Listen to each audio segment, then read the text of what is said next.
I'm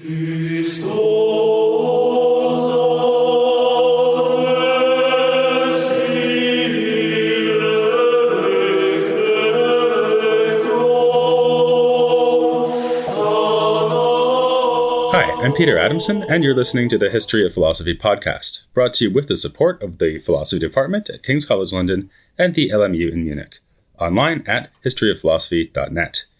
Today's episode will be an interview about John of Damascus with Andrew Louth, who is Emeritus Professor of Patristic and Byzantine Studies at Durham University. Hi, Andrew. Thanks for coming on the podcast. Thank you. Nice to be here.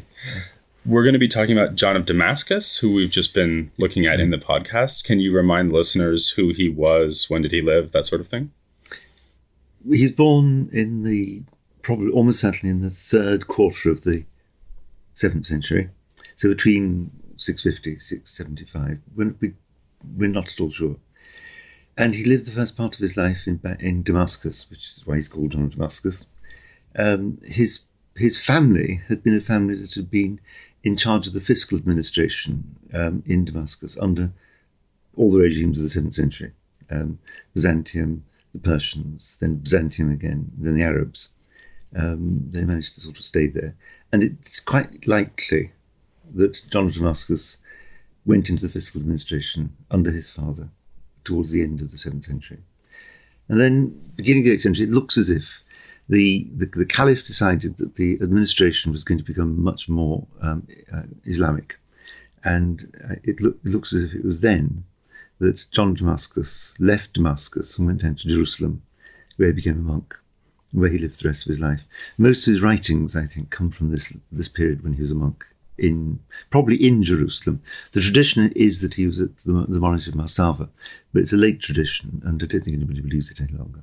And as a monk, he would have been exposed, obviously, to a great deal of patristic literature, but also he knows something about pagan literature, philosophical literature. He refers to them sometimes. Yes, he refers to pagans' literature in very general terms. Those outside, it is. He hardly ever mentions anybody particular. He mentioned Aristotle once, I think. But his knowledge of classical literature or pagan literature would have been from his education. He's clearly very well educated because he can write very well. He writes much, much more clearly, say, than Maximus. And actually, there's an article by Mango which points out that the great writers of the end of the 7th, beginning of the 8th century, all come from Damascus, which had been for centuries a great centre of Hellenistic culture, and still continued, I think, as a place where a really good education was available, probably better than in Constantinople. Oh, really? And so we could also put this in the context of more general Syrian culture, which also produced theological literature and philosophical literature in Syriac. Whether John knew Syriac is not at all clear. He almost certainly knew Arabic, but he came from a Greek-speaking family in Damascus, and they may not necessarily have known Syriac. And would you say that he, as it were, holds the pagan thinkers at arm's length, or is he deliberately trying to integrate them into Christian theology? I don't think he's deliberately doing anything. I think he's so much part of a tradition that when we talk about the influence of pagan philosophy on him, the influence, say, of Aristotle, Porphyry, whoever, I think almost invariably it's coming through somebody else. I don't think there's much evidence. Possibly parts of the Dialectica. He put this together from Porphyry or 6th century Aristotelian sources, but I'm not sure. I'm not. I think he's dealing with a world where all this has already been assimilated into Christian education, and that means that he doesn't seem to have much hesitation in using concepts and terminology that we might associate with pagan philosophy in the context of, say, talking about Christology or the Trinity. So a lot of this material is in John, but also before John, is shot through with what someone like me would consider to be technical terminology from Aristotelianism, like, say, ousia, which means substance, or hypostasis, which means something like existence. Yeah. Now, that I think is all, in a sense, that has all become part of the Christian tradition, really in the 6th century, and some extent to the 7th century. I think Maximus is also largely drawing on a tradition that he doesn't regard as being particularly pagan. It's the way Christians have been thinking for at least 100 years. And can you give us maybe an example of how this works in practice? So how would he use philosophical, or what someone might consider to be philosophical terminology, in a theological context? There's a great deal of interest in defining individuality. The context of all of this is the theology of the Trinity and the theology of Christology, because by the 6th century the standard language is that God consists of 3 hypostases and 1 ousia, and Christ consists of 2 physis and 1 hypostasis or prosopon.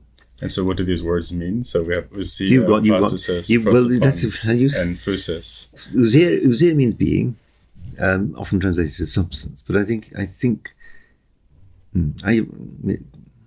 it's more helpful to use being, because it's vaguer, and I don't think it is particularly clearly defined. Hypostasis is a term which I don't think has got any real background in pagan thought in the way that Christians use it. It seems it's more or less the equivalent of ousia, but it's a different word, and I think that Basil, particularly and other Cappadocians, his brother basically, not Gregory Nazianzus, in the 4th century, you wanted to be able to talk about the way in which God is in 2 different ways: the way he is as Father, Son, and Holy Spirit, and the way he is as God. And Basil more or less suggests, we'll use ousia for the oneness of God, and we'll use hypostasis for the threeness of God. So there are 3 persons or hypostases, 1 divine being. And then that language is used in Chalcedon in relation to Christology. There are 2 kinds of being in Christ, or 2 physis, 2 natures. There's a divine one and a human one, but they are united in a single hypostasis. And the next century, the 6th century, putting it sort of rather simply, but oversimplifying it a bit, but the 6th century spends a great deal of time trying to work out what this really means. I mean, the terminology, the councils introduce terminology, but they don't define it. And the definition of what you mean by ousia, what you mean by physis, so what you mean by being, what you mean by nature, what you mean by hypostasis or person, this really belongs to the 6th century. And in the context of real division in the church as to whether this language is satisfactory or not. And would you say that John is an innovative figure in this tradition? No. So, and he's not trying to be innovative, of He's course. not trying to be, he isn't, I don't think. He's a great clarifier. I think that if you read his Dialectica, you would come away with a very clear sense of what kind of thing he means by hypostasis, and ousia, and physis, and so on. But it's not new. It's all taken from other people. And it's what he reckons. And he doesn't want it to be new. Where he does have ideas that are perhaps, well, they're new in a way, is one of the other topics that came up in the 7th century was the heresies of what's called monothelitism, monergism, which is a kind of compromise between those who accepted Chalcedon and those who rejected Chalcedon, the so-called monophysites. And the compromise of, we'll agree with Chalcedon, there's one person, there are 2 natures, but there's only 1 activity or 1 will. Right, so monothelitism means 1 will. Yes, and monergism, yes, 1 activity. And monoenergetism means 1 energy. 1 activity, really. Or 1 activity.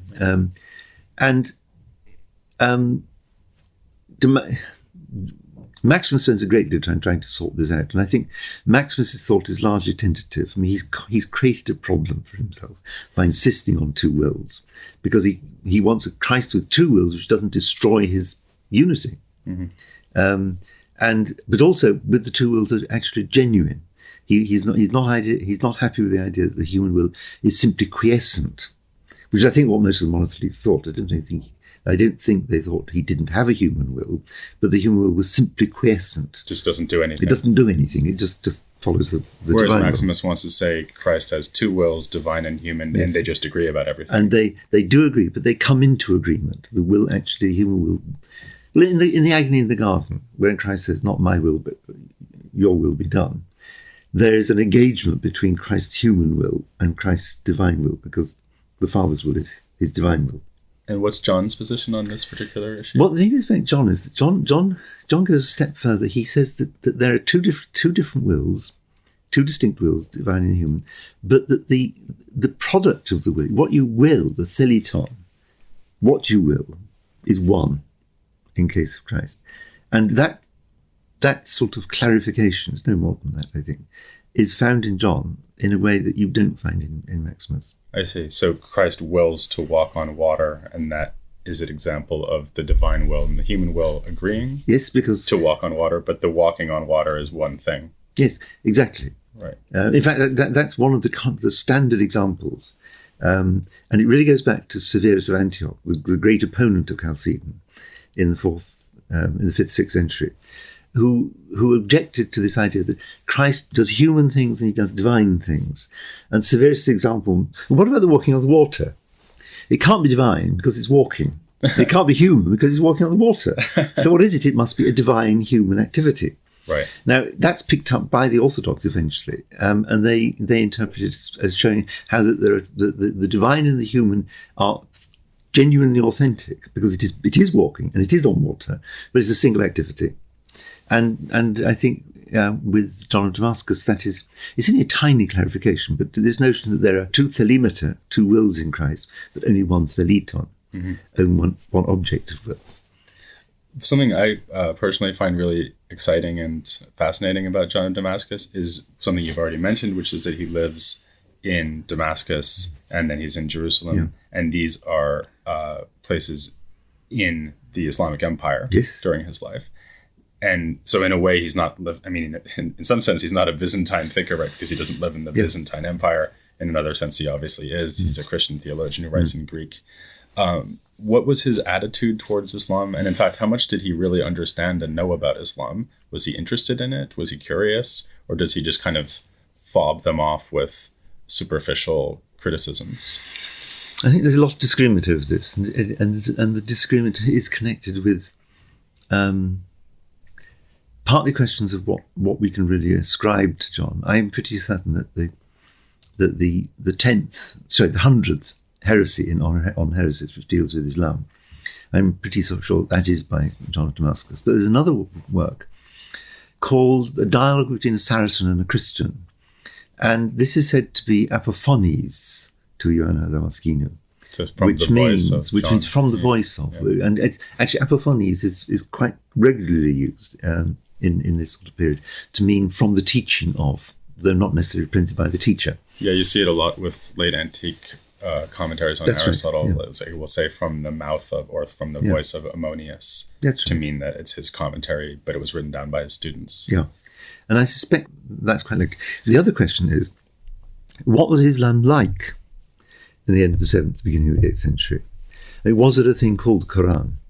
Is there the kind of the body of doctrine that exists now? Was it fully fashioned by then? Now, I mean, according to the traditional Islam, the whole of the revelation that's contained in the Quran was delivered to Muhammad, and by the time Muhammad died, it was finished, and it's all there, complete. But my impression is that quite a lot of more recent scholarship on Islam suggests that there was a time when the various surah of the Quran existed independently and were brought together over a period of time, not all at the beginning of the 7th century. But either way, John definitely knows this text or body of text because he cites specific passages. Yeah. But the interesting thing about John is that John knows a little bit of it. And it could be, I mean, he knows 3 surah, and he knows another surah which we don't know about, though the contents of it you can find in other parts of the Quran. I think it's called is it the surah of the camel? Yeah. Right. And I think that would fit with the idea that Islam took time to consolidate, and that so John Damascus knows Islam in an inchoate state. I mean, that's one possible, and it seems to me very, very plausible. If that's the case, then what? Well, he's quite clear that Islam is wrong. He regards it as the last and the most dire heresy, and after that, there's only Antichrist to come. I think one should take very, very seriously the very apocalyptic opening of On Heresies 100. I don't think it's just literary. I think he says they're harbingers of the Antichrist. That's right. Literally. Yeah, he says. That's what he means. But on the other hand, I think he's very clear about what Muslims say about Christians and how Christians can respond to Muslims. The first and the main criticism that he wants to respond to is that Christians are associators, that they associate someone with God who isn't God. And that is genuinely Islamic, isn't it?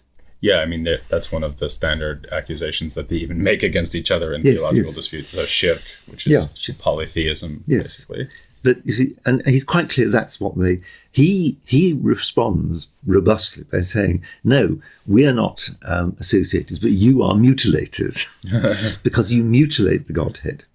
And his way into this is by saying that God has a word and a spirit.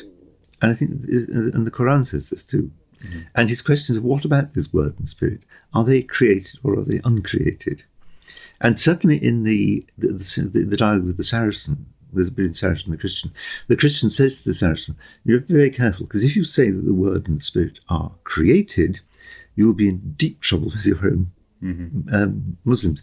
And I think all this fits into the early sort of Mutazilim discussions. Yeah, there's this big debate that happens after John's period in the 9th century, really, about whether the Quran is created. Yeah. And since the Quran is the word of God, that effectively is a question about whether God's word is eternal with God, which is the side of the debate that eventually wins out, or whether the word is created. Yeah.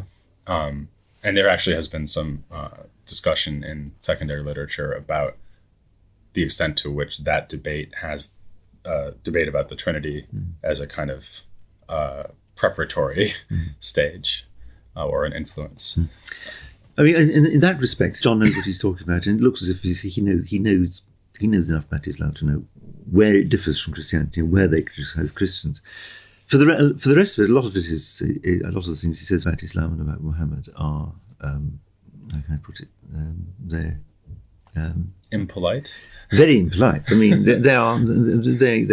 he attacks very vigorously. But of course, this was standard form for rhetoric in even classical times and in late antique times. You know, if you criticize, you don't just sort of say they're wrong, but you say that they are liars and that they are fools and so on. I mean, that's standard form. And I think one shouldn't be surprised that John takes this line and get very upset about it, as if he has nothing to say other than to vilify them. That's not true. He knows very clearly what the issues are. The other interesting thing about this is that I argue in my book that if you look at the presentation of the Trinity in his Orthodox faith, he goes back to Gregory of Nyssa, to his catechetical oration, and uses that as the template. Now, in Gregory of Nyssa, the template is, there is God, the Father, who has a word and has a spirit, and develops the doctrine of the Trinity out of this.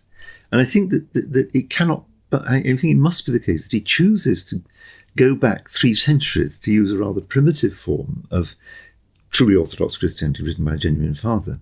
Because again, it presents Christians with a way of presenting the Trinity, which is going to be less easy for the Muslims to reject. Because it uses the sort of terminology they're familiar with. It's less technical and complicated. Yeah. Actually, that brings us to another question that I wanted to ask you, which is precisely this concept of orthodoxy. I mean, obviously, the Muslims are not Orthodox Christians, but there's also a lot of debate going on within Christianity. We've already talked about Christology. We've talked about the Trinity. There's also iconoclasm. And something we've discussed already on the podcast is that he vigorously attacks iconoclasm and defends the icons.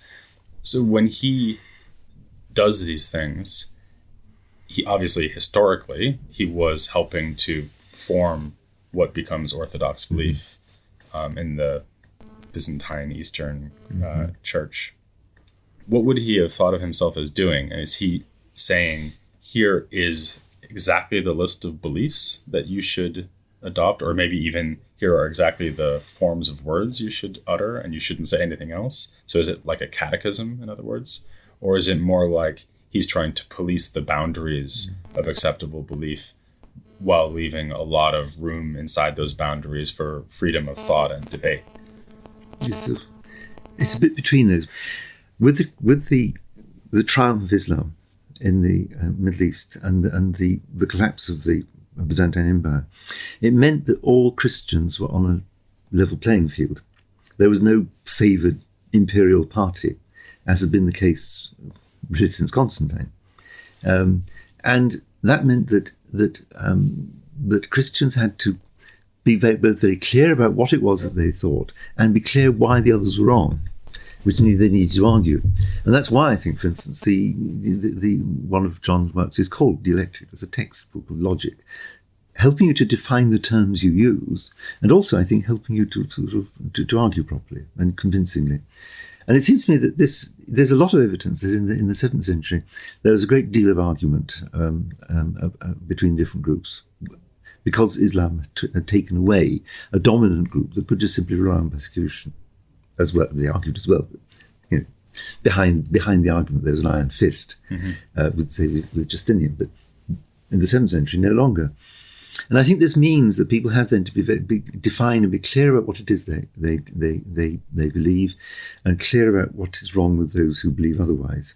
And this would include other Christians like the Monophysites, or to use the term that the Orthodox use of them, the Monophysites, those who don't accept Chalcedon, the Nestorians, those who don't accept Ephesus, and then, but it would also include you begin to get arguments again for the first time for a long time against Manichaees, because the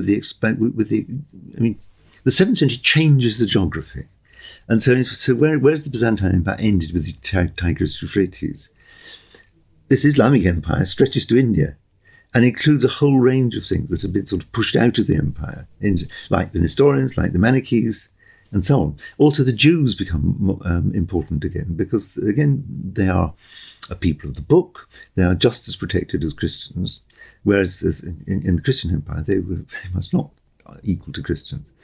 And so there's a great deal of debate in the 7th. We only know the Orthodox side of it, but I'm pretty sure that this was only just this one side. It's just because of history that we have this.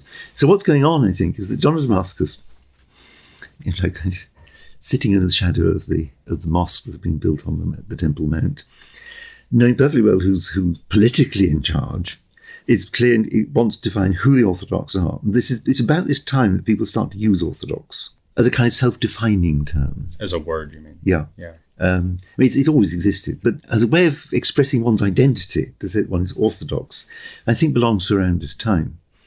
So I guess what you're saying is that it's really more about defining a group around a set of beliefs, rather than a kind of thought police project where he's telling you, do say this, don't say this. He's more saying, here's what we think and here's why we think it. And he's giving you arguments against the other communities in this very multicultural context that he finds himself in. I mean, and I think it's right to say that Orthodoxy is a matter of kind of working out what the boundaries are.